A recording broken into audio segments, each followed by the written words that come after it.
अरे धानी भाई, तुम्हें पता है कल जंगल में क्या हुआ? नहीं भाई, मैं तो परसों से पिताजी के काम से हल्द्वानी जंगल गया हुआ था। आखिर क्या हो गया था कल? भाई, कल तो हम सभी बाल बाल बच गए।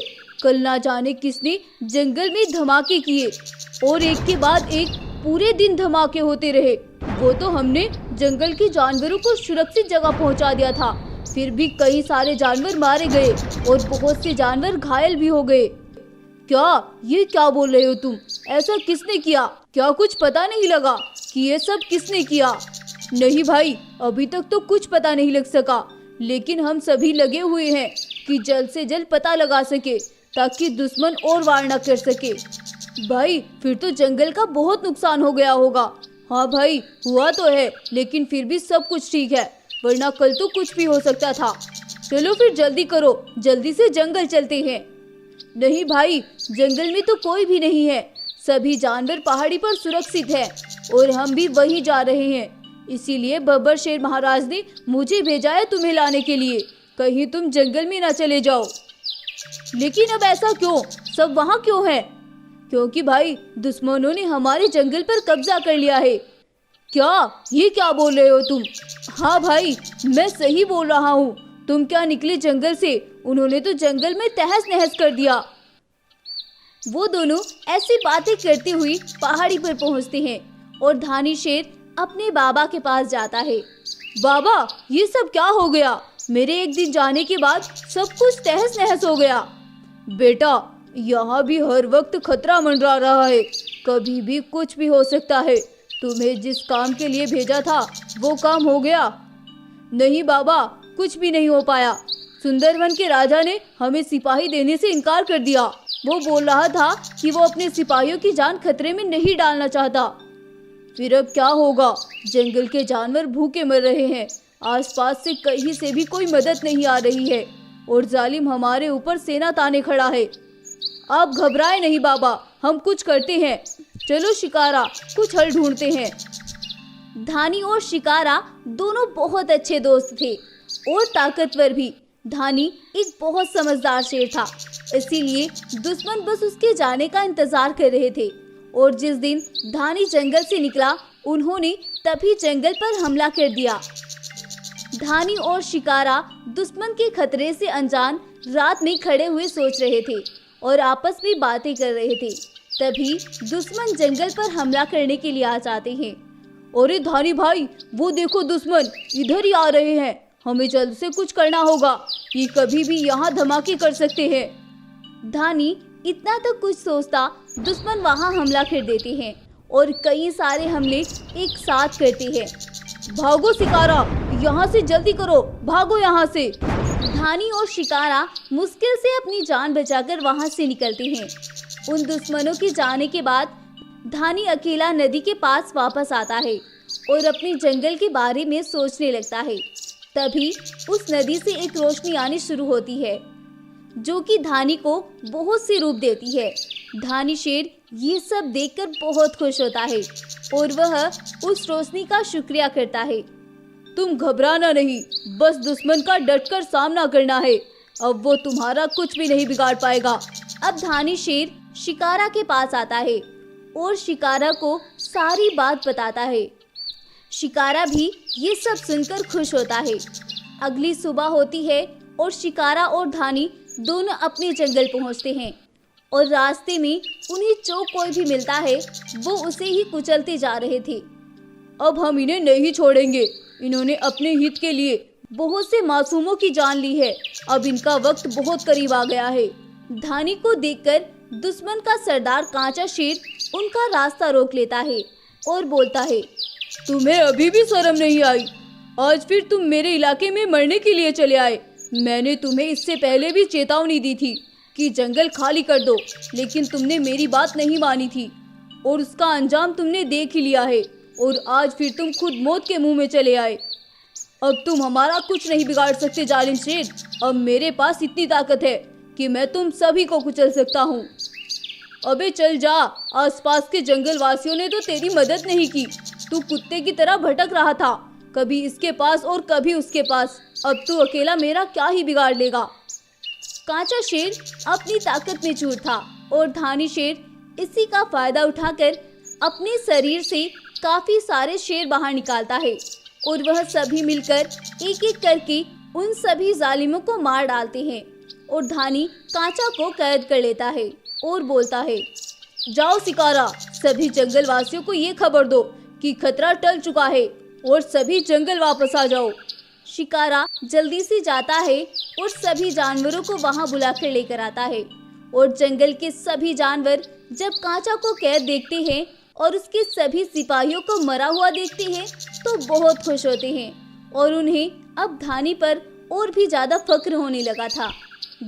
बब्बर शेर अपने बेटे का ये सब साहस देखकर बहुत खुश होता है और अब बब्बर शेर अपने बेटे को ही जंगल की राजगद्दी सौंप देता है और अब जंगल फिर से खुशहाल हो जाता है और धानी शेर हमेशा के लिए एक शक्तिशाली शेर बन जाता है।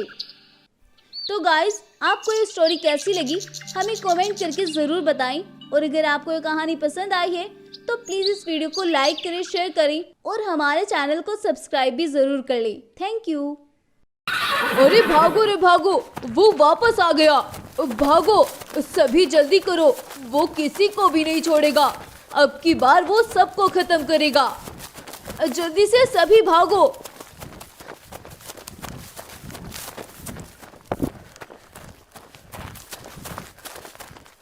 अरे क्या हुआ? तुम सब क्यों इतने घबराए हुए हो? महाराज जल्दी से भागो, वो वापस आ गया है। कौन वापस आ गया है? महाराज अभी तुम भागो, आपको सब बताते हैं हम। ये सुनकर गब्बर शेर भी उन सभी के साथ भागने लगता है। अरे इतने से ही डर गए? अभी तो मैं वापस आया हूँ। आगे देखो होता है क्या। अब मैं इसी जंगल पर राज करूंगा। तुमने क्या सोचा तुम मुझसे पीछा छुड़ा लोगे? ऐसा तो शायद ही अब कभी होगा। आज से ये जंगल मेरा हुआ। यह सब बोलकर कांचा शेर अपने शरीर से अपने ही जैसे कई सारे शेर बाहर निकालता है और वह सभी एक साथ खूब जोर जोर से हंसने लगते हैं। आओ, है किसी में हिम्मत जो हमारा मुकाबला कर सके? अरे गाय, ये तो कांचा वापस आ गया है। ये कैसे वापस आ गया? इसे तो हमने उस गड्ढे के अंदर दफन कर दिया था ना।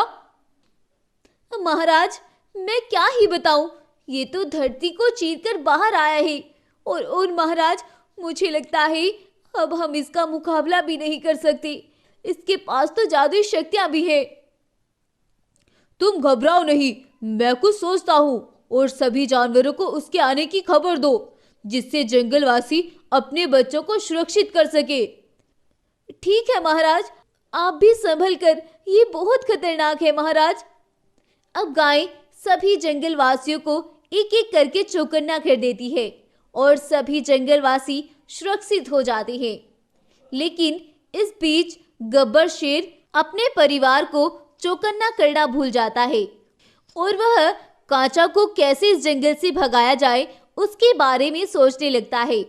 इसी का फायदा उठाकर कांचा शेर उसके परिवार को अपना बंदी बना लेता है और उन्हें वहां से उठाकर एक खुफिया जगह पर ले जाकर कैद कर लेता है। कौन हो तुम? मेरे बेटे को छोड़ दो, इसे कुछ मत करना। तुम चाहे मेरी जान ले लो, लेकिन मेरे बेटे को छोड़ दो, इसे कुछ भी मत करना। ये तो बहुत छोटा है। घबराओ नहीं शेरनी, मैं इतना पागल नहीं हूँ कि अब की बार फिर से उस गब्बर के हाथों मात खा लूंगा। अब की बार मैं पहले से ही मजबूत बनकर उस पर वार करूंगा। ये क्या बोल रही हो तुम? मेरी कुछ भी समझ नहीं आ रहा है। हमने आखिर तुम्हारा क्या बिगाड़ा है? मेरे बेटे को जाने दो। तुम चाहे मुझे जान से मार दो, लेकिन मेरे बेटे को छोड़ दो। ओ पागल शेरनी, चुप।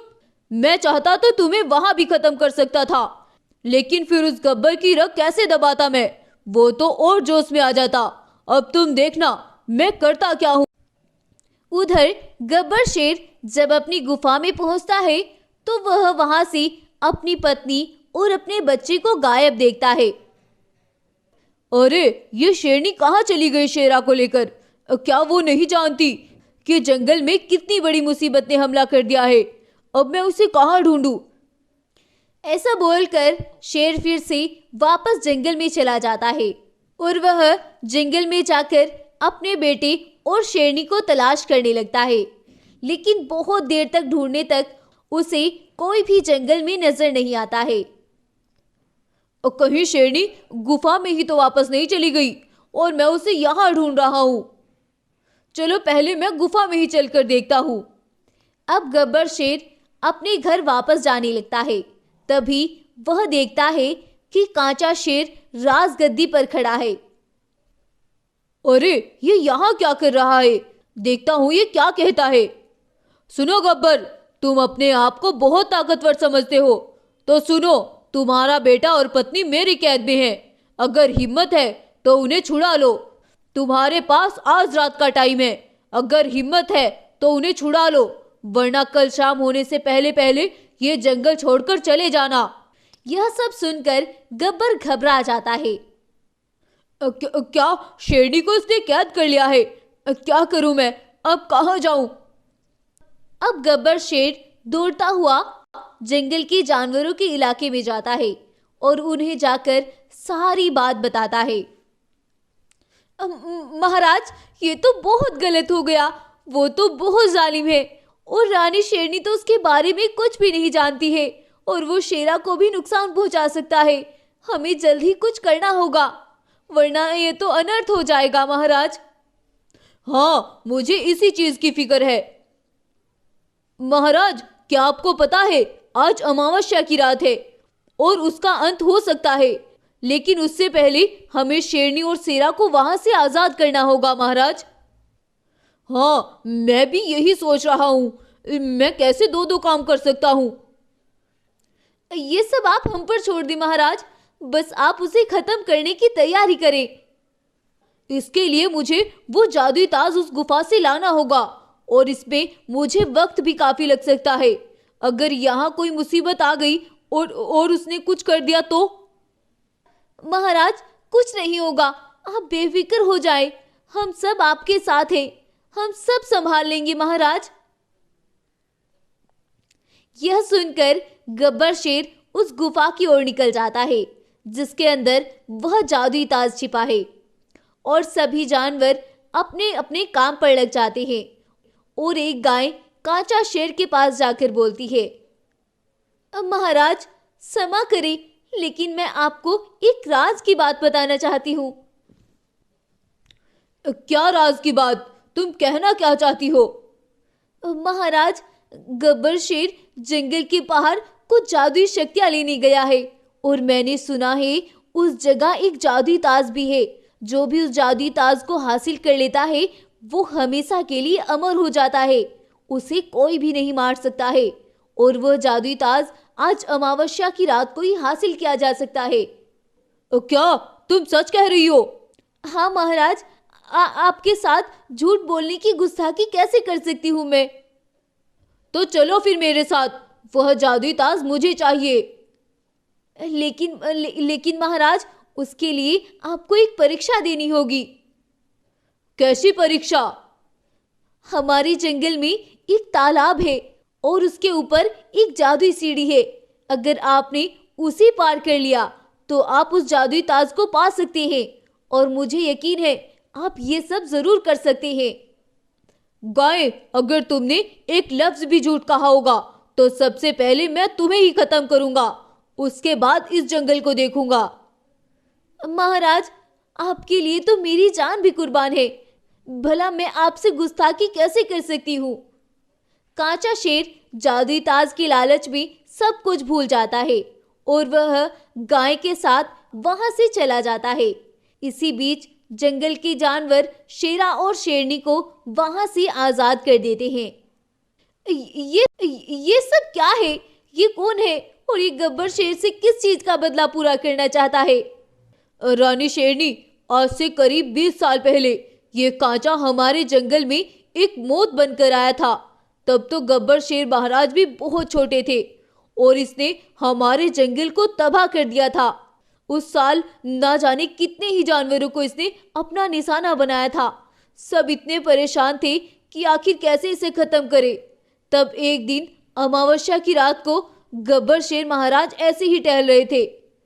वो बहुत टेंशन में थे और उन्हें एक जादुई ताज मिला था जिसने इसका अंत किया था। लेकिन अब ये फिर से और भी ज्यादा ताकतवर बनकर जंगल में आ गया है।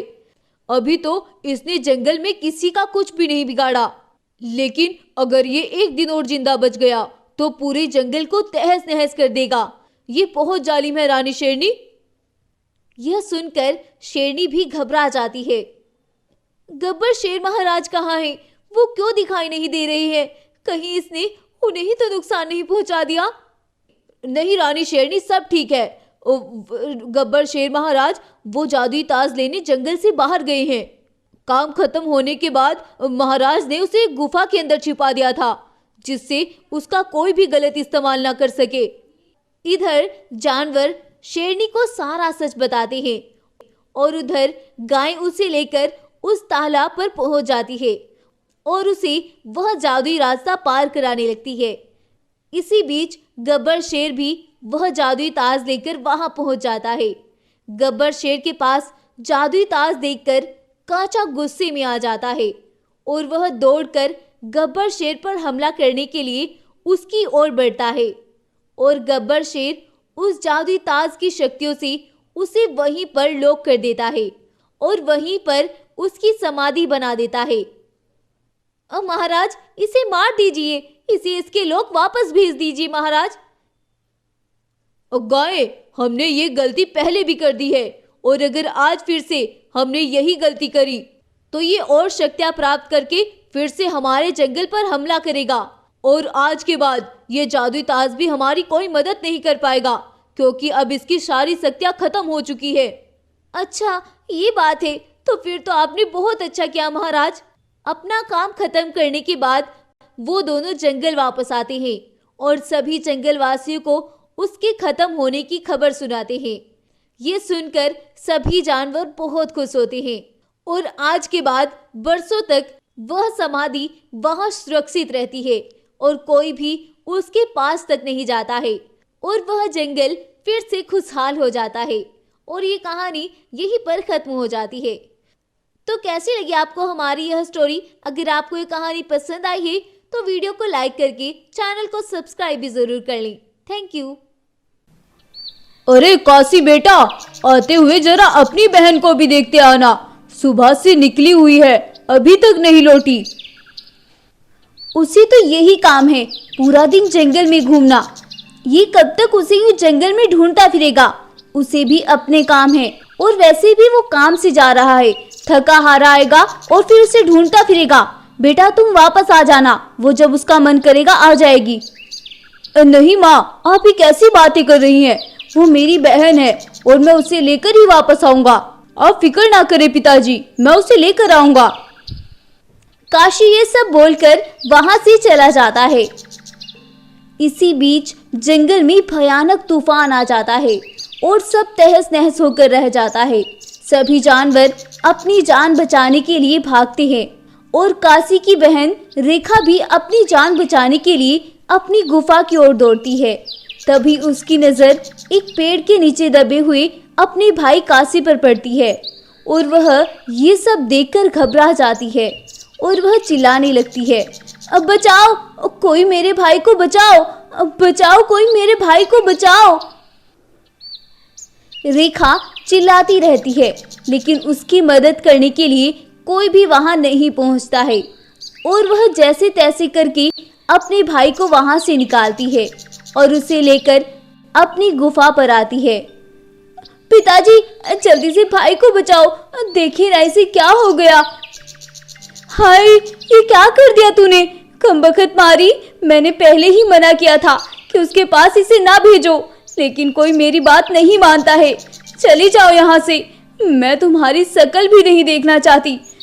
तुमने मेरे बेटे को मार दिया, चली जाओ यहाँ से। माँ, मैंने तो, मुझे कुछ नहीं सुनना, तुम यहाँ से चली जाओ बस।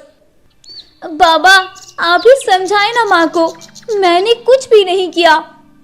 बेटा तुम अभी यहाँ से चली जाओ, अभी तुम्हारी माँ को बहुत गुस्सा है, जाओ बेटा। रेखा शेरनी अपने बाबा से ये सब सुनकर वहां से चली जाती है, लेकिन वो थी बहुत परेशान। अगर आज मेरी माँ जिंदा होती तो वो कभी मुझे इस तूफान में ऐसे ना निकालती। अपनी माँ तो माँ ही होती है, माँ जैसा कोई नहीं हो सकता। अब मैं कहाँ जाऊँ, क्या करूँ मैं? इधर रेखा शेरनी अपने लिए परेशान थी और उधर शेर और शेरनी अपने बेटे के लिए परेशान थे, क्योंकि काशी बहुत जख्मी हो चुका था। अब तो जंगल में बारिश भी शुरू हो जाती है और भालू हकीम काशी का इलाज कर रहा होता है। घंटों बीत जाती हैं और रेखा शेरनी जब बढ़ती बारिश को देखती है तो वह एक खंडर गुफा के अंदर शरण लेती है और रोते हुए बोलती है, क्या करूं मैं? मेरी माँ ही सौतेली थी, लेकिन मेरी बाबा वो तो सगे थे, उन्होंने भी मुझे जाने का बोल दिया। वो तो मुझे रोक सकते थे ना, क्या करूं? वो ऐसे ही रोते हुए सो जाती है। बारिश रुक जाती है, जंगल में जानवर बाहर आने लगते हैं। कुछ देर बाद शेरनी भी जागती है। रेखा शेरनी जब जागती है तो वह अपनी गुफा के अंदर बहुत सारा खजाना देखती है। इतना ज्यादा खजाना देखकर रेखा शेरनी कुछ समझ नहीं पाती है और बोलती है, ये सब क्या है? इतना खजाना? जब मैं गुफा में आई थी तब तो यहाँ कुछ भी नहीं था, फिर अब ऐसा क्या हो गया? कहीं इस गुफा के अंदर कोई भूत तो नहीं? जल्दी से यहाँ से निकल जाती हूँ, कहीं मैं यही ना रह जाऊं। रेखा शेरनी वहां से जाने लगती है। तभी उस गुफा से आवाज आती है, रुक जाओ, ये सब तुम्हारे लिए है। इस गुफा को एक वरदान मिला हुआ है, जो कोई भी परेशानी में यहाँ आता है, ये गुफा हमेशा उन सब की मदद करती है। जब भी तुम्हें किसी भी चीज की जरूरत हो तो तुम यहाँ से लेकर जा सकती हो। रेखा शेरनी ये सब पाकर बहुत खुश होती है और सुबह होने तक रेखा शेरनी के खजाने की खबर पूरे जंगल में फैल जाती है और उधर काशी भी ठीक हो जाता है। माँ, ये मैं क्या सुन रहा हूँ? रेखा को खंडर गुफा से खजाना मिला है। हाँ, सुना तो मैंने भी है, लेकिन क्या ये सच है? हाँ माँ, पूरा जंगल बातें कर रहा है, कुछ तो सच होगा। अगर ऐसा है तो कुछ तो करना पड़ेगा, उसे अब वापस लाना होगा माँ। इतनी मुश्किल से तो उसे मैंने यहाँ से निकाला था, अब फिर तुम उसे लाने की बात कर रहे हो? तुम्हारा दिमाग तो ठीक है। माँ, अगर उसका खजाना पाना है तो उसे वापस लाना होगा। ऐसा बोलकर काशी जंगल में जाता है और रेखा शेरनी के पास जाकर उसे घर चलने के लिए बोलता है, लेकिन रेखा शेरनी उसे घर लौटने से इनकार कर देती है। अब काशी गुस्से में घर वापस आता है। माँ, उसने आने से इनकार कर दिया, मैं उसे जिंदा नहीं छोड़ूंगा। वो मुझे मना करेगी, उसे जिंदा नहीं छोड़ूंगा। उसे शायद पता नहीं है उसके साथ मैं क्या कर सकता हूँ। ये सब बोलकर काशी गुस्से में फिर से उसकी गुफा की ओर दौड़ता है और शेरनी उसके पीछे पीछे दौड़ती है। लेकिन जब तक शेरनी वहां पहुंचती है, काशी रेखा को मार चुका होता है। ये तुमने क्या कर दिया? अगर तुम्हारे बाबा को पता चल गया, वो तो हम दोनों को मार डालेंगे। ये तुमने क्या कर दिया? चलो जल्दी यहाँ से भागो। रेखा शेरनी के मरने की खबर जंगल में फैलती है और वहां भीड़ इकट्ठी होने लगती है। तभी गब्बर शेर भी वहां पहुंचता है और जब वह अपनी बेटी को मरा हुआ देखता है तो बहुत परेशान हो जाता है। ये मैंने क्या कर दिया? मेरा तो कोई दुश्मन भी नहीं है, फिर ये सब मेरी बेटी के साथ किसने किया? मैं उसे जिंदा नहीं छोड़ूंगा। शेर की बात सुनकर भीड़ से एक गाय बोलती है, मार सकते हैं अपने दुश्मन को, आपके पास इतना हौसला नहीं है। आपने बेटे के लिए बेटी को पराया कर दिया था, लेकिन फिर उसकी एक बार भी खबर नहीं ली। मैंने आज तक कभी अपने दुश्मन को नहीं बख्शा, उसका अंजाम हमेशा मौत रहा है। और गाय, ये तुम अच्छे से जानती हो। तो फिर जाइए, मारिए अपने बेटे को और पत्नी को भी, वो ही दोनों ये सब करके गई हैं। और जाओ, उनसे पूछ लो जाकर कि ये सब किसने किया है। ये सुनकर शेर घबरा जाता है। उसे यकीन ही नहीं आता है कि उसकी पत्नी और बेटा ये सब कर सकता है। और वह अपनी गुफा में वापस आता है और बोलता है, क्या करके आए हो तुम दोनों जंगल में? शेर को इतने गुस्से में देखकर और उसके ये पूछने पर काशी डर जाता है और वह घबराहट में सब कुछ सच बोल देता है। बाबा, मैंने कुछ नहीं किया, वो तो मुझसे गुस्से में हो गया। मैं उसे वापस लाने गया था और उसने मेरे साथ आने से इनकार कर दिया, इसीलिए मुझे गुस्सा आ गया था। अच्छा, चलो फिर गुस्से में मुझे भी मारो और अपनी माँ को भी मारो। बाबा, ये आप क्या बोल रहे हैं? मैं आपको और माँ को कैसे मार सकता हूँ? क्यों नहीं मार सकते? या फिर मेरी बेटी से ही नफरत निकालने के लिए तुम दोनों ये कर सकते हो। उसने क्या मांगा था तुम दोनों से? वो तो यहाँ से चली गई थी और मैंने भी इसीलिए जाने का बोल दिया था, क्योंकि मुझे डर था कि एक ना एक दिन ये होना है, और तुमने फिर भी वही सब कर दिखाया। अब गब्बर शेर अपने बेटे को खूब मारता है और उसी सजा के तौर पर उन दोनों माँ बेटों को वहां से चलता फिरता है। मैं इतना बेरहम नहीं हो सकता कि अपने ही खून का कत्ल कर दूं, इसीलिए चुपचाप इस जंगल से चले जाओ और कभी लौट कर मत आना। अब वो दोनों माँ बेटे वहां से चले जाते हैं और शेर अपने किए पर पछताता रह जाता है कि शायद अगर वो अपनी बेटी को यहाँ से ना भेजता तो उसके साथ ये सब ना होता। अब लकीर को पीटने से क्या फायदा, क्योंकि सांप तो निकल चुका था। तो गाइज, आपको ये कहानी कैसी लगी हमें कमेंट करके ज़रूर बताएं, और अगर आपको ये स्टोरी पसंद आई है तो प्लीज़ इस वीडियो को लाइक करें, शेयर करें और हमारे चैनल को सब्सक्राइब भी ज़रूर कर लें। Thank you. भाई ही बना सगे भाई का हत्यारा, जादुई सीढ़ी और बेटे का बदला। माँ, हम यहाँ क्यों रहते हैं? क्या हमारा कोई परिवार नहीं है? आज तक मैंने कभी अपने बाबा को नहीं देखा। वो कहाँ है? वो हमारे पास क्यों नहीं आते? बेटा, तुम ऐसा क्यों बोल रही हो? छोड़ो इन सब बातों को और चलो आज मैं तुम्हें जंगल घुमा कर लाती हूँ।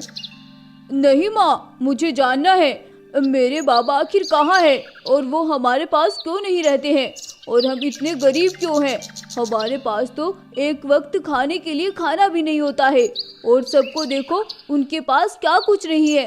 सब मजे से अपने परिवार के साथ रहते हैं और हम दोनों यहाँ पर अकेले रहते हैं। बेटा, आज से कुछ दिन पहले हमारे पास भी सब कुछ था, बल्कि इतना कुछ था कि पूरा जंगल तुम्हारे बाबा ने ही संभाला हुआ था और वो पूरे जंगल को चलाते थे। लेकिन ना जाने किसकी नज़र लग गई हमारे परिवार को, जो हमारा परिवार बिखर के रह गया। उस वक्त जंगल में तुम्हारे बाबा का राज था। तुम्हारे बाबा के 2 भाई थे जिनसे तुम्हारे बाबा बहुत मोहब्बत करते थे, लेकिन ये सब उन दोनों को शायद पसंद नहीं था। हर कोई अपनी परेशानी लेकर हमारे पास आता था। महाराज, मेरा बेटा बीमार है, कुछ मदद कीजिए महाराज।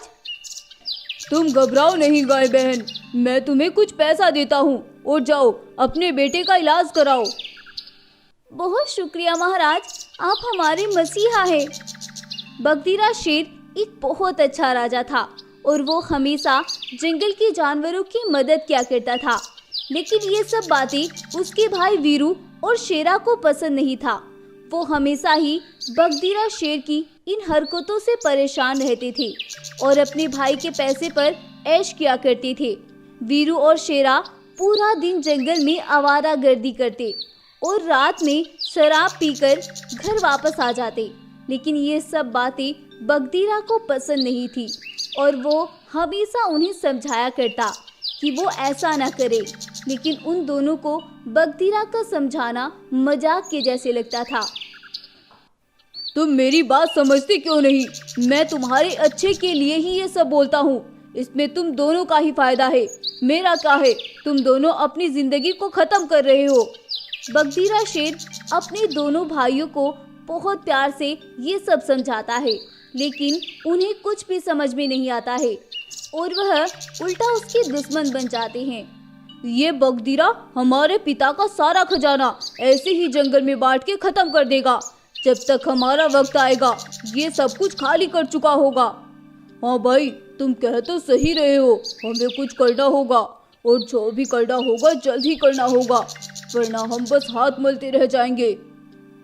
अब वो दोनों भाई मिलकर एक प्लान बनाते हैं और उसी के मुताबिक वह बगदीरा से आकर बोलते हैं, भाई पास वाले जंगल के राजा ने आपको बुलाया है, शायद उन्हें आपसे कोई जरूरी काम है। अच्छा, लेकिन वो तो कल ही मेरे पास आया था, उसने मुझे कल तो ऐसा कुछ नहीं बोला। भाई जब कुछ अनहोनी आती है तो 1 सेकंड में आ जाती है। वो तो हमें रास्ते में आते हुए मिले थे और बहुत परेशान थे। वो तो आपके पास आ ही रहे थे, लेकिन जब हम उसे दिखे तो वो हमें ही बोलकर चले गए कि जल्दी से बगदीरा को मेरे जंगल भेज दो, जंगल में बहुत मुसीबत आई है। अच्छा ये बात है, फिर मैं चलता हूँ, तुम यहाँ संभाल लेना और अपनी भाभी और रघु का भी ख्याल रखना। ठीक है भाई। अब बगदीरा सुंदरवन जंगल की ओर निकलता है। सुंदरवन जंगल का राजा बगदीरा शेर का अच्छा मित्र था और वो दोनों हमेशा बुरे वक्त में एक दूसरे के काम आते थे। बगदीरा तेजी से दौड़ते हुए दूसरे जंगल की ओर जा रहा था। तभी पीछे से वह दोनों भाई दौड़ते हुए आते हैं और बगदीरा को धक्का मारकर नीचे खाई में गिरा देते हैं।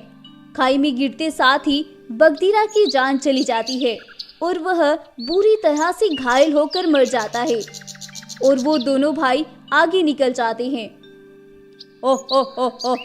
हमने अपना काम कर दिया, अब हमारे बीच में कोई नहीं आएगा। वो बगदीरा ही हमें हमेशा रोकता था, ये ना करो वो ना करो, और आज हमने उसे भी निपटा दिया। अब ये जंगल हमारा हो गया। एक भालू उन दोनों की बातें सुन लेता है और वो दौड़ता हुआ शेरनी के पास पहुंचता है। रानी शेरनी, जल्दी से रघु को यहाँ से लेकर निकलो। क्या हुआ भालू भाई, तुम इतने परेशान क्यों लग रहे हो? रानी शेरनी, मैं अभी अभी वीरू और शेरा की बातें सुनकर आ रहा हूँ। उन्होंने बगदीरा महाराज को खाई में गिरा दिया है और उन्हें मार दिया। अब तुम्हारी जान को भी खतरा है और वो जरूर तुम्हें और रघु को भी मार देंगे। आप यहाँ से चली जाएं रानी शेरनी, प्लीज जल्दी करें, वो दोनों इधर ही आ रहे हैं। जब भालू ने मुझे ये बात आकर बताई, मैं तभी तुम्हें लेकर वहाँ से निकल गई थी और तुम्हें इस खंडर इलाके में ले आई थी और उन दोनों ने तुम्हारे पिता के जंगल पर कब्जा कर लिया था, लेकिन मैंने आज तक उस जंगल को पलट कर नहीं देखा। मुझे तो बस तुम्हारी फिक्र है, उन्हें तुम्हारा पता न चल जाए बस। माँ, मुझे पिताजी के दोस्त सुंदरवन जंगल के राजा से मिला है, आप मुझे वहाँ लेकर चले। ठीक है बेटा, मैं तुम्हें लेकर चलती हूँ, चलो तुम मेरे साथ। अब वो दोनों सुंदरवन जंगल की ओर निकलते हैं और कुछ दूर चलने पर वो वहाँ पहुँच जाते हैं। शेरनी और रघु को देखकर गब्बर शेर खुश हो जाता है। अरे तुम इतने दिन से कहाँ थे? मुझे पता चला कि बगदीरा को उसी के भाइयों ने मार दिया, और वो इतने जालिम कैसे हो सकते हैं? अंकल, मुझे आपकी मदद की जरूरत है, क्या आप मेरी मदद कर सकते हैं? मुझे अपने पिता के कातिलों का बदला लेना है और उन दोनों को खत्म करना है। बेटा, मैं तुम्हारी वैसे तो कोई मदद नहीं कर सकता क्योंकि बूढ़ा हो गया हूँ, अब तो मुझसे ज़्यादा दूर तक चला भी नहीं जाता, लेकिन मैं तुम्हें एक ऐसा राज बता सकता हूँ जो तुम्हें इतना ताकतवर बना देगा कि तुम उन्हें ख़त्म कर सकते हो। रंगीले तालाब के पास 2 जादुई सोने की सीढ़ी है, तुम वहाँ जाओ और उसे अपनी परेशानी बताओ, वहाँ से तुम्हें मदद ज़रूर मिलेगी। लेकिन ध्यान रहे, वहाँ 2 सीढ़ी है, एक नरक में ले जा सकती है और एक स्वर्ग में ले जा सकती है। ये तुम्हें मैं नहीं बता सकता कि कौन सी सीढ़ी नरक में जाएगी और कौन सी स्वर्ग में, ये सब तुम्हारे अच्छे कर्म ही पता कर सकते हैं। ये सुनकर रघु नीले तालाब की ओर निकलता है और वहां पहुंचकर रघु को एक बाघ जख्मी दिखाई देता है और सामने वो 2 जादुई सीढ़ी नजर आती है। लेकिन रघु उस बाघ को देखकर रुक जाता है और वह बोलता है, अरे बाघ अंकल, आपको क्या हो गया? आपको इतना जख्मी किसने किया? बेटा, तुम मुझे छोड़ो और देखो सामने 2 जादुई सीढ़ी है, तुम जो काम करने आए हो वो करके वापस लौट जाओ। नहीं बाघ अंकल, मैं आपको ऐसे नहीं छोड़ सकता। सालों पहले मेरे पिताजी भी ऐसे ही मर गए थे क्योंकि उनकी मदद करने के लिए उनके पास कोई भी नहीं था, लेकिन आपके पास मैं हूँ और मैं आपकी मदद ज़रूर करूँगा। अपना काम तो मैं बाद में भी कर लूँगा और आप मेरे साथ चले। रघु के ऐसा बोलते ही वह बाघ एक विशाल बाघ में बदल जाता है और वह रघु को भी बहुत सी शक्तियां देता है, जिन्हें पाकर रघु भी एक विशाल शेर बन जाता है। ये सब देखकर रघु बहुत खुश होता है और वह वापस गब्बर शेर के पास आता है और उसे आकर सारी बात बताता है। अब वह अपनी माँ को लेकर अपने बाबा के जंगल वापस आता है और वहां आकर वह वीरू और शेरा को अपने पिताजी की राजगद्दी पर खड़ा हुआ देखता है। ये सब देखकर उससे बिल्कुल भी बर्दाश्त नहीं होता है और वह बिना कुछ बोले ही उन दोनों को खत्म कर देता है और अपने पिताजी की राजगद्दी को फिर से उन जालिमों से आज़ाद करवा लेता है। अब जंगल के सभी जानवर बहुत खुश होते हैं और रघु भी बहुत खुश होता है, क्योंकि उसे एक विशाल शरीर जो मिल गया था और उसके पिता का बदला भी पूरा हो गया था। अब शेरनी उस जंगल की राजगद्दी अपने बेटी को ही सौंप देती है और जंगल फिर से खुशहाल हो जाता है और सभी अपने जंगल में फिर से खुशी खुशी रहने लगते हैं और ये कहानी यहीं पर ख़त्म हो जाती है। तो गाइज़, आपको ये कहानी कैसी लगी हमें कमेंट करके ज़रूर बताएं और अगर आपको स्टोरी पसंद आई है तो प्लीज़ इस वीडियो को लाइक करें, शेयर करें और हमारे चैनल को सब्सक्राइब भी ज़रूर कर लें। Thank you. अंधेरी रात का समय था और हर तरफ सन्नाटा छाया हुआ था। इसी बीच एक शेर का छोटा बच्चा वहां से घबराते हुए गुजरता है और अपनी माँ को आवाज़ें लगाने लगता है। माँ, आप कहाँ हैं माँ? माँ, आप कहाँ हैं माँ? आप मुझे छोड़कर क्यों चली गई माँ? अरे, ये छोटा बच्चा इतनी अंधेरी रात में यहाँ क्या कर रहा है? क्या मैं इससे चलकर पूछूं? इस समय यहाँ अकेले घूमना ठीक नहीं है और ये तो फिर भी एक छोटा नन्हा बच्चा है। बब्बर शेर ऐसे सोचकर उस छोटे बच्चे के पास जाता है और उससे जाकर बोलता है, अरे बेटा, तुम इतनी अंधेरी रात में इस समय यहाँ क्या कर रहे हो? तुम्हें पता है ये इलाका ठीक नहीं है और रात में तो बिल्कुल भी नहीं। शेर अंकल, उन जालिमों ने शेर अंकल मुझे बचा लो, वरना वो मुझे मार देंगे। वो बहुत खतरनाक है, वो मुझे मार देगा। बेटा, तुम क्या बोल रहे हो? चलो तुम अभी मेरे साथ, चलो जल्दी से यहाँ से। बब्बर शेर उस छोटे बच्चे को उस अंधेरी रात से निकालकर अपने घर लेकर आता है और उससे पूछने की कोशिश करता है, लेकिन वो बच्चा इतना घबराया हुआ था कि वो पूरी रात एक कोने में बैठकर गुजार देता है और उसे कुछ बोलने की हिम्मत भी नहीं होती है। सुबह होती है और बब्बर शेर फिर से उससे पूछता है, बेटा, तुम इतनी रात को वहां क्या कर रहे थे और तुम्हारा परिवार वो कहाँ है? मेरी माँ, उन्होंने मेरी माँ को मार दिया। माँ, आप मुझे छोड़कर क्यों चली गई? अब मैं कहाँ जाऊँ? अब तो इस दुनिया में मेरा कोई भी नहीं है। माँ, आप क्यों चली गई? बेटा, तुम घबराओ नहीं और मुझे बताओ, तुम्हारी माँ को किसने मारा है? शेर अंकल, वो बहुत खतरनाक है, वो मुझे भी मार देगा। कृपा करके मुझे बचा लीजिए। वो अब तुम्हें कुछ नहीं कह सकता। अब तुम मेरे पास हो, बब्बर शेर के, और बब्बर शेर के जंगल में कोई पंछी भी पर नहीं मार सकता है। हाँ बब्बर शेर, लेकिन वो विशाल बाघ तो बोल रहा था कि अब की बार उस बब्बर शेर को ही मारना है और बोल रहा था कि अब वो आपके जंगल को आपसे हासिल करके रहेगा। क्या? कौन था वो? मुझे सब कुछ बताओ और याद करो कि वो और क्या क्या बोल रहा था। शेर अंकल, वो सिर्फ एक है, लेकिन वो 10 के बराबर है। उसने कल जब मेरी माँ मुझे लेकर जंगल में गई तो उसने मेरी माँ को मार डाला और वो मुझे मारने के लिए मेरे पीछे आ रहा था। अब मैं तुम्हारी बलि देकर सबसे ज्यादा ताकतवर बन जाऊंगा। फिर मैं उस बब्बर शेर के जंगल में कब्जा करूंगा।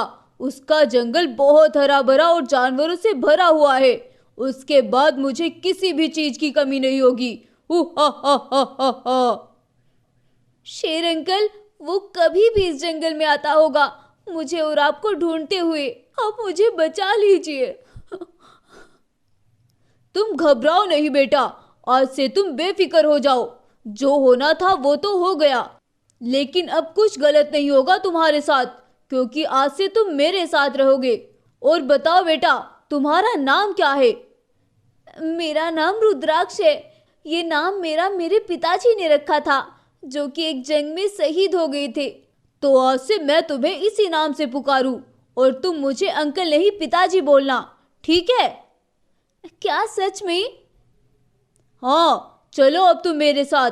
अब बब्बर शेर उसे लेकर जंगल पहुंचता है और जंगल में सभी जानवरों को जाकर उसके बारे में बताता है। आज से ये हमारे साथ हमारे जंगल में रहेगा, मेरा बेटा बनकर। सभी जंगल के जानवर बब्बर शेर का ये साहस देखकर बहुत खुश होते हैं। दिन बीतते हैं और अब रुद्राक्ष बड़ा होने लगता है, लेकिन वो अपने दिल से अपनी माँ के कातिल को नहीं निकाल पा रहा था और वह अपनों को अकेले में बहुत याद किया करता था। रुद्राक्ष बेटा, क्या हुआ? तुम क्यों इतने उखड़े उखड़े से लगते हो मुझे? क्या तुम्हें कुछ चाहिए? नहीं पिताजी, आपने मुझे सब कुछ तो दिया है, फिर मुझे आखिर क्या चाहिए? तो फिर बताओ, ऐसी कौन सी फिक्र है जिससे तुम इतने परेशान हो? पिताजी, मुझे हर रोज अपनी माँ का वही धुंधला चेहरा परेशान करता है, जिस हाल में मैं उनको छोड़ आया था। काश मैं उस दिन माँ के पास रुक गया होता, भले ही वो मुझे मार देता, लेकिन मैं मरते वक्त उनके पास तो होता। वो दोनों ऐसी बातें कर ही रहे थे कि तभी पीछे से आकर वो जालिम विशाल बाघ बब्बर शेर को धक्का मार देता है और बब्बर शेर नीचे पानी में जाकर एक बड़े पत्थर से टकरा जाता है और वह वही दम तोड़ देता है।